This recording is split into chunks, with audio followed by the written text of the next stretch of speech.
Welcome to today's Global Connections program. I'm Bill Miller. Today we're going to take a look at an organization that was created in 1945 that basically brought all the countries of the world together at that time and still does it today. And their main goal is to focus on eliminating the scourge of war, to promoting economic and social development, and to enhancing human rights. And of course, we're talking about the United Nations. And my guest today is an expert on the United Nations. My guest today is Steve Schlesinger. Steve Schlesinger is a fellow at the Century Foundation in New York City. And Mr. Schlesinger also authored Act of Creation, Founding of the United Nations, which is this book right here. And Steve Schlesinger, welcome to today's Global Connections program. Thank you for having me. I appreciate you being with me today. Steve, you have written the definitive historical analysis of the founding of the United Nations in San Francisco in 1945. I mentioned the main goals of the UN were to eliminate the scourge of war, to promote economic and social development, and to enhance human rights. How has that mission, or how have those goals been expanded over the years? Because the UN of today is not the UN of 1945, even though that one came out of World War II. We saw Europe lay in ruins, parts of Asia had been destroyed, 60 million people died. But what is the UN of today compared to that one? You know, the UN of today is doing exactly what it was asked to do back in 1945. Those three commitments on peacemaking, human rights, economic development. It expanded because, of course, we're in a much bigger world than we were back in 1945. And the programs that the UN does and undertakes have also multiplied. So you have much different you have a organization that literally takes parts of every person's life in one way or another impacted by the UN. So whether you're taking a flight on an international airline, which is now part of a global set of laws and regulations put together by the UN, or sailing on a ship, the maritime coverage.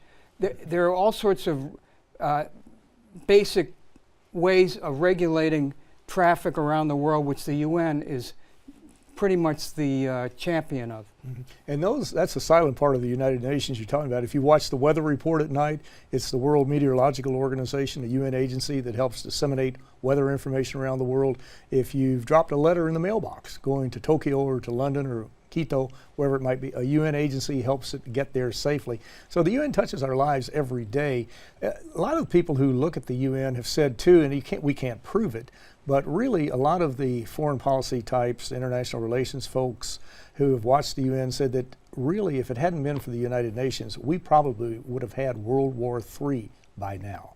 Now, that, if we think back to '62, the Cuban Missile Crisis, if we think back to some of the other really dangerous points in our history, how do you see that? No, I think that's absolutely true. I mean, in fact, they've done studies on the incident of violence up until 1945 compared to what it is today. And it's no question that ever since the UN came into existence, the number of violent incidents have decreased over about a 72-year period. And that is, I think, attributable to the fact that the UN is willing to intervene in crises before they spin out of control. You know, the UN is actually responsible for creating peace settlements in a number of different countries. We forget this, but places like Cambodia and Angola and Mozambique and El Salvador and Guatemala, the list goes on, all have come to a conclusion of violent episodes, whether it be civil conflict or outside intervention, in ways that only the UN could have brought to an end. And so the UN gets credit for bringing about a much more peaceful globe that a lot of people forget. They certainly do. And of course, peacekeeping was never mentioned in the UN Charter when it was drafted in 1945, but in 1948 the UN had its first peacekeeping mission.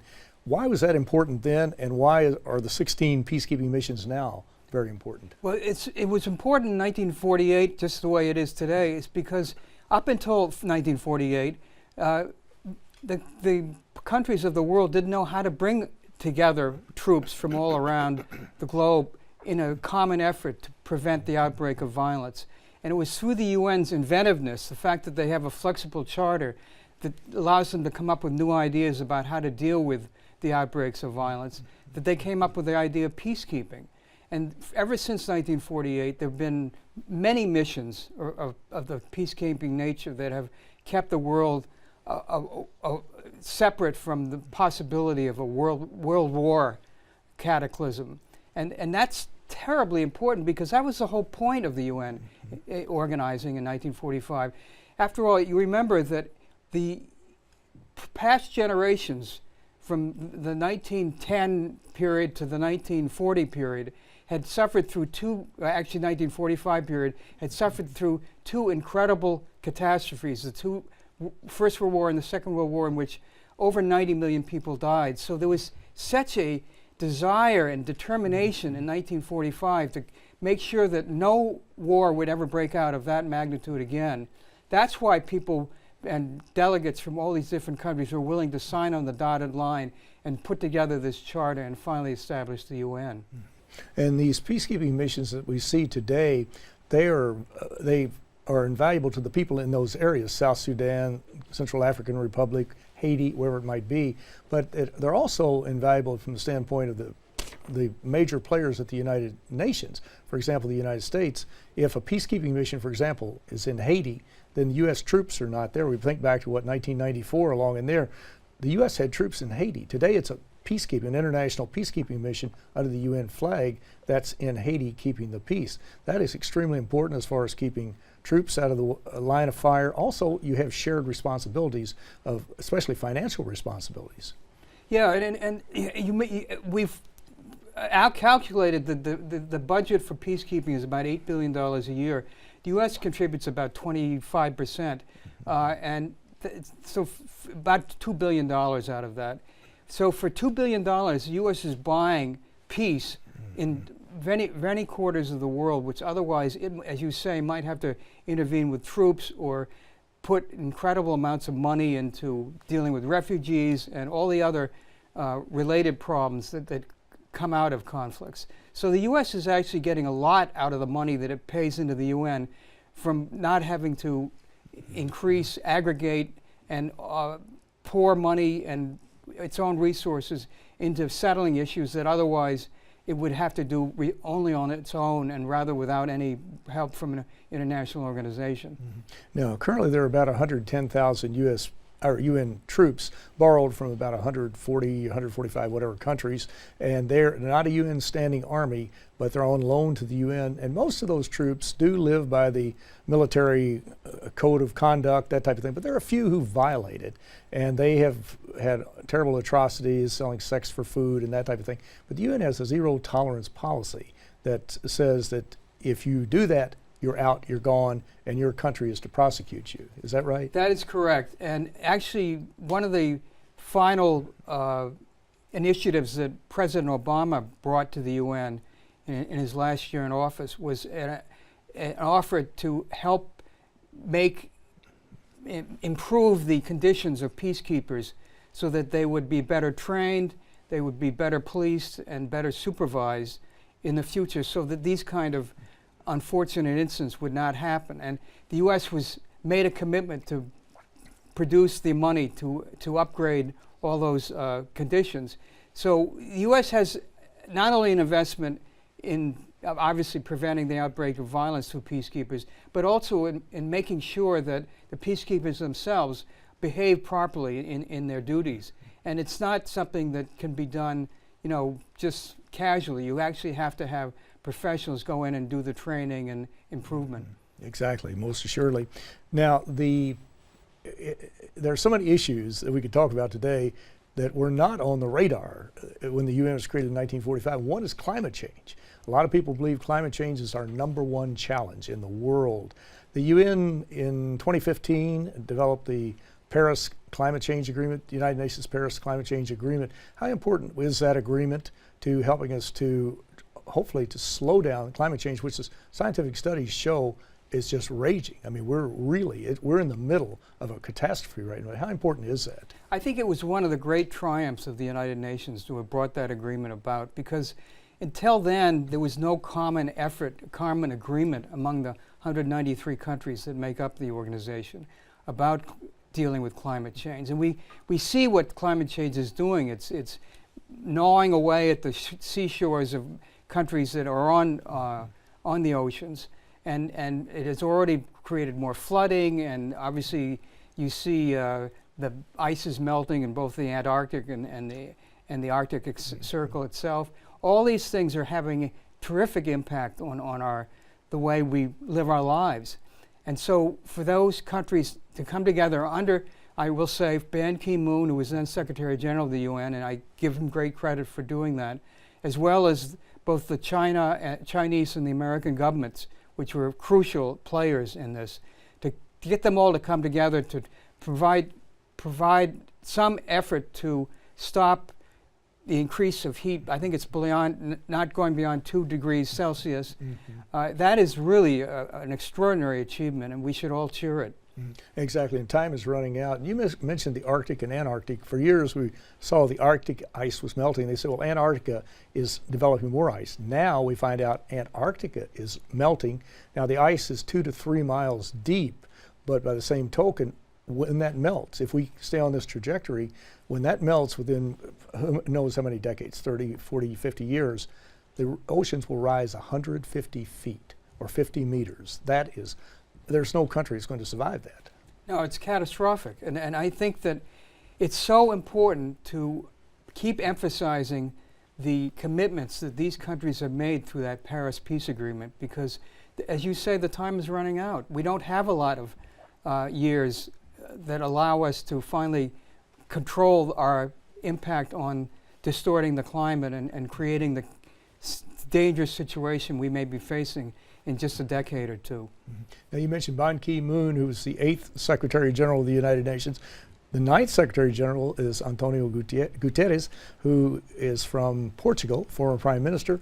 Who is Mr. Gutierrez, and what skills does he bring to the job of being sort of the CEO of the United Nations? Well, he spent 10 years running the Refugee Agency in the United Nations, and he's had an incredible sense of the bureaucracy and how to handle it and how to get it to activate itself in a way that improves the UN's role in the world. So he comes in with a lot of background and experience, which is unusual for a Secretary General. Many of them have in the past had really no direct field experience with the organization itself. He's also a very progressive soul. I mean, he's a person who believes in the importance of the UN and its role in the world. I think he's a very thoughtful man. He's very persuasive.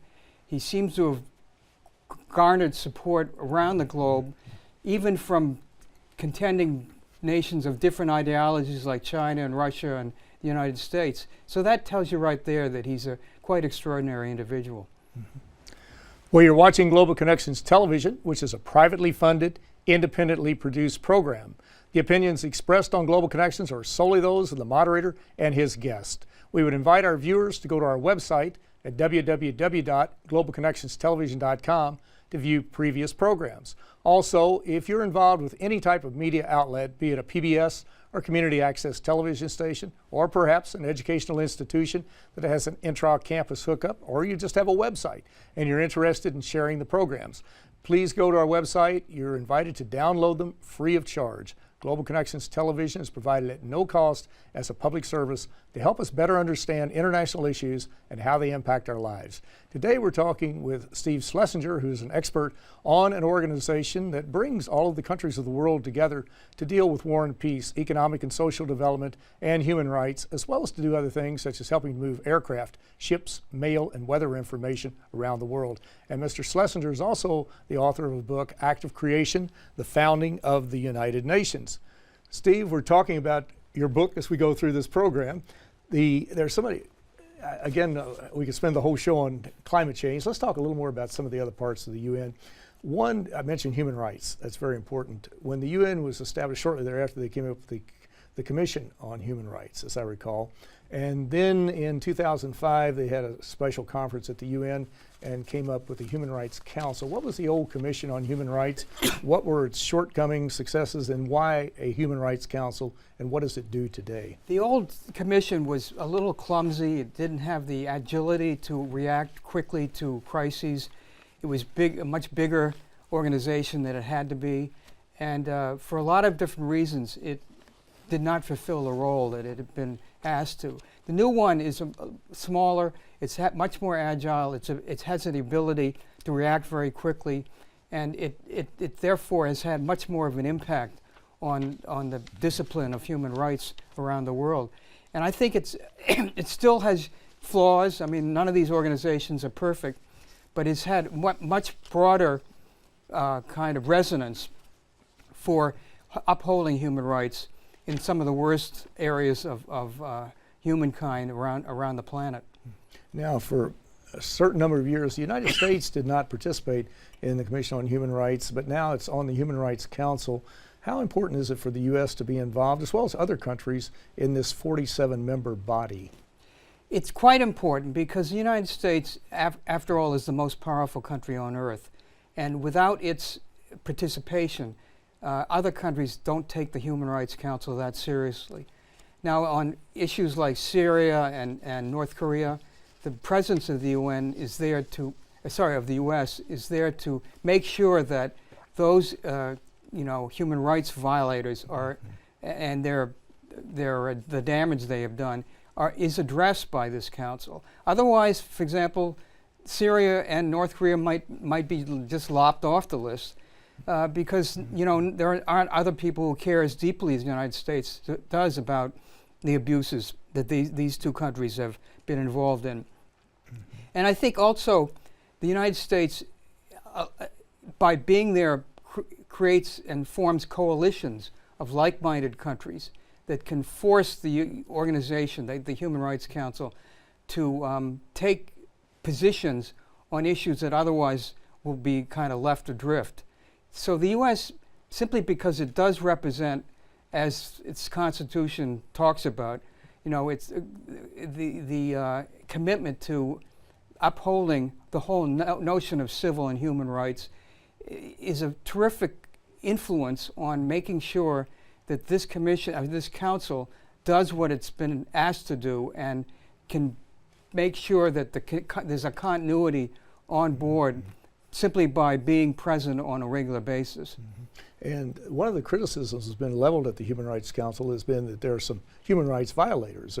I think there are about 5 or 6, if I'm not mistaken. But out of 47, that's a pretty small number, is it not? I mean, the other 41 can outvote the 6 if they want to. This is true. I mean, frankly, a country like Saudi Arabia is on the Human Rights Council, and we know that Saudi Arabia is not a great supporter of human rights in its own jurisdiction. And yet, we can't control that. I mean, these votes, the people who are voted on the Human Rights Council, there's a very rigorous protocol about how you get on there, and we don't have persuasion in certain geographical areas of the world. But by being present there, at least we can deal with these human rights violators and suggest that they not be listened to and not allow them to block other decisions and proclamations by the Council, which they could otherwise if the U.S. wasn't present. One other area that the United Nations played a key role, especially the permanent 5 members, the United States, Russia, China, UK, and France, plus Germany, was in cracking a deal in 2015 with Iran to downgrade the program, to stop the program, their nuclear program, which they had one well underway that a lot of experts said they could have developed a nuclear weapon within 6 months to a year. How important was that agreement, and where are we on it today? I think it's an incredibly important agreement because what it's basically done is made it impossible for Iran to develop a nuclear weapon for at least another decade. And here the UN played a very significant role because it was the UN Security Council which initiated sanctions against Iran, which lasted for a number of years and squeezed Iran to the point where they eventually agreed to this deal whereby they would give up the development of any nuclear weapons in exchange for the sanctions being lifted off.